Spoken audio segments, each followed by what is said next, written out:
So I often ask people, where do you feel most calm, most creative, most productive? And they sit and they think, I say, were you thinking of your office? And 98% of people say no, they're thinking about somewhere else. They're sitting next to a lake or looking out to sea or sitting at home. But rarely do they say the office. So clearly an opportunity exists here for us to create better places to live and work.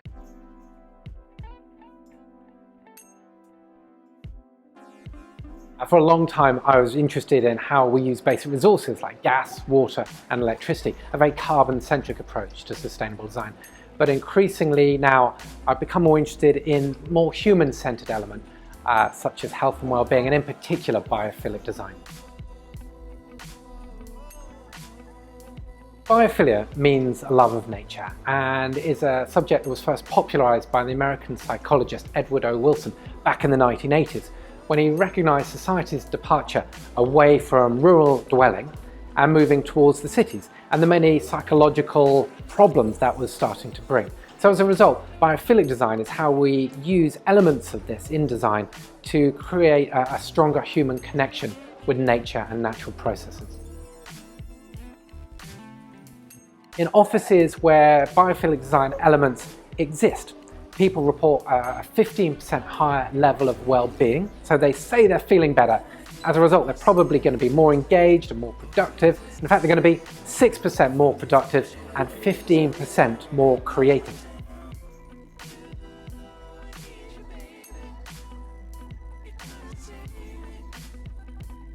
So how do we create that? We find ways for people to access natural light and to sit in natural light. We find ways to allow them to sit and look out onto nature, to have a closer connection to nature. And if that's not possible, then we find ways of creating indirect forms of nature. So it might be stone cladding on the walls, it might be about introducing timber surfaces on tabletops or on floors or wall cladding. But it's also about recognizing that as human beings, we need to create landscapes that cater for a range of human emotions throughout the day.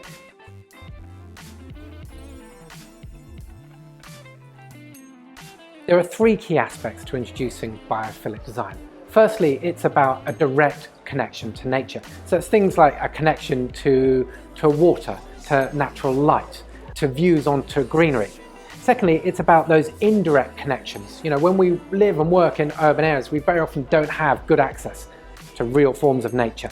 So it's about how we introduce natural colors, textures, and patterns. And lastly, it's about the human emotive response. We all know as human beings that buildings have an intense impact on our mood, our behavior, and the way we feel. So it's really about how we get people to sit and interact with elements of nature to create calming, energizing, recuperative, or restorative environments.